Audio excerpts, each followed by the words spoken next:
Урматтуу коллегалар, мына азыр парламентке окшоп атат. Талаштан тактык жаралат. Эч кимибиз бири-бирибизге капа болбошубуз керек. Мен бириңиздердин да фамилияңыздарды айтып, мындай зекиген жокмун. Мен жалпы айтып атам. Ошол жалпынын ичинде мен дагы бармын. Бири-бирибизге таарынбашыбыз керек. Эмоция, башка бул биздин характерибиз, бизге ал калыптанган, аны эч ким оңдой албайт. Ал өзүбүз да оңдой албайбыз, ал чыгат. Анан бул жерде бир фамилияны айткым келип атат. Өмүрбек Чиркешевич. Мына жерде сиз Конституциянын атасысыз, парламенттин аксакалдарынын катарын толуктап калдыңыз. Мына жерде сиздин инилериңиз биз талашып атабыз. Ушул жерде сизди тааныбай атабыз биз унчукпай отурганыңызга. Бир-эки ооз сөз сиз айтышыңыз керек. Балдар мындай эмес, да туура талашып атасыңар, бирок жолу мындай деген сөздү биз сизден күтүп атабыз. Биз сизди бул эртеге кече мандат алып келгениңизде баары кубанбаса дагы кубангандардын бири менмин. Чындап. Мен сиздин үнүңүздү мына жерде уккум келип атат. Рахмат. Микрофонду кош берип койсоңор, Өмүрбек Чиркешевич. Урматтуу депутаттар, урматтуу төрага, мен бүгүн сүйлөбөйүн дедим элем, түз эфирден берилди, жооп бербей койсом болбойт. Мен кыргыз саясатчыларын коен жатагына чейин билем. Алтынбек Жапаров ары кыйшайганда оюнда эмне бар экенин билем, бери кыйшайганда эмне бар экенин билем. Ким эмне үчүн сүйлөп атат, ким эмне үчүн сүйлөбөй отурат, аны да билем. Мен эле эмес, ар бириңер билип калдыңар. Жакшы ниетти айтып, жакшы максатты айтканы менен эмне каалап тургандыгыбызды биз баарыбыз билебиз. Пофамильно анын желанияларын перечинин айтып бер десеңер, мен аны да айтып берем. Бирок мен азыр биринчи муну айткым келет. Урматтуу төрага, депутаттар ант бергенден кийин ыйгарым укугуна киришет. Азыр эки коллегабыз ант бергени турат. Президент ант бергенден кийин ыйгарым укугуна киришет. Ага чейин ал анат каралбайт. Соттор ант бергенден кийин сот болуп эсептелинет. Ант бергенге чейин андай бийик, жооптуу кызмат эч кимге берилбейт. Өкмөт кечиктирилбестен 2 жуманын ичинде ант берилсин деп Конституцияда жазылып турат. Бул эми созулуп кеткенде. Ушундай кыйын кезде, ушундай жооптуу чечимдерди кабыл алган өкмөт эмне үчүн бул Конституцияга колун коюп элдин алдына ант берген жок? Мен биз так ошондон башташыбыз керек деп эсептейм. Так ошондон. Ант бул биздин президенттер айтмакчы. Ыйык нерсе. Ант өзүнө эле эмес. Керек болсо бала чакасына чейин антты бузса тиет. Биз бүгүн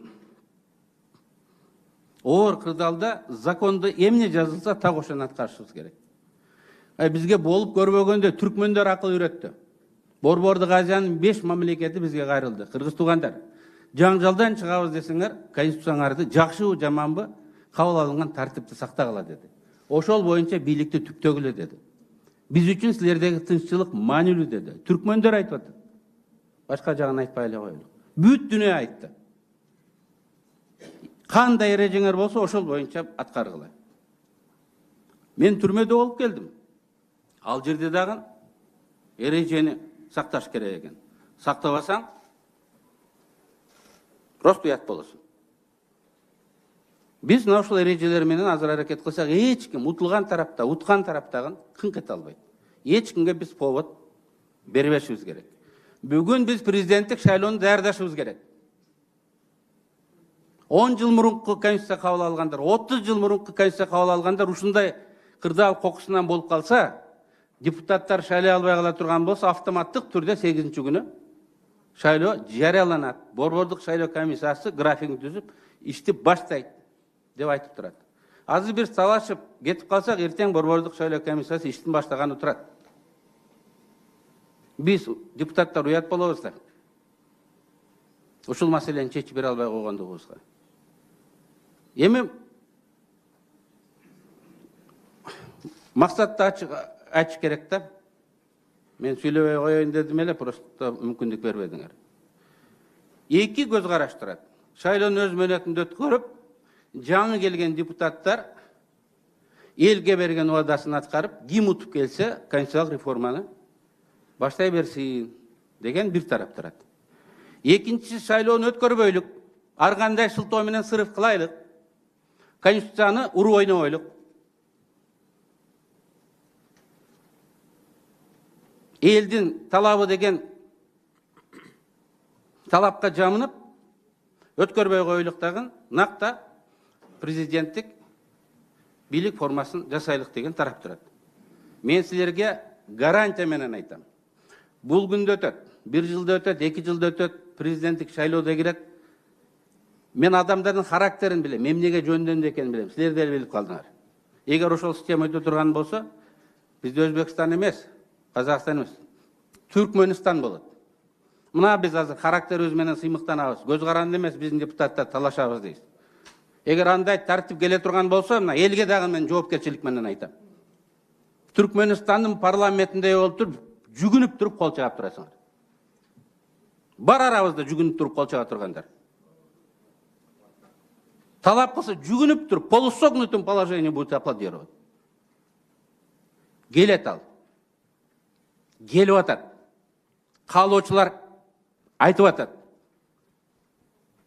Тандагыла. Эл журт, парламент. Эки жол бар. Тандап алгыла. Тура мени көбү күнөөлөйт, туура эмес, конституцияны кабыл алып, ушул талаш тартыш болуп атат деп. Экинчи жол да бар. Бул Түркмөнстандын жолу. Түптүз кирип барасыңар. Көп күтпөйсүң, 1-2 жыл. 1-2 жыл. Мен адамдардын характерин эмнеге жөндөмдүү экенин, эмне ойлоп аткандарын билем. Силер да билесиңер. Кимдер бийликке келип аткысы келгенин билесиңер. Ал утулуп калса, башкасы келе турган, анысын да билебиз. Доронбек ака айткандай, шорду кыргызым. Просто выборың жок. Анысын тандасаң деле Мамайдын көрө, мунусын тандасаң деле Мамайдын көрө. Андан көрө ошол бүгүнкү система айдан ачык талашып, кыргыздын тег менталитетинде бар. Кеңешип, кескен бармак оорубайт деген. Ушундай ачык системаны сактабайбызбы? Туура кемчилдиги бар конституциянын. Ошон үчүн 10 жылда карап көрөлүк. Бут кийимди кийсең деле кайсыл жери кысат, бир 10 жыл дегендей билинди. Кайсыл жерде кемчилдиги бар экенин баарыбыз билебиз.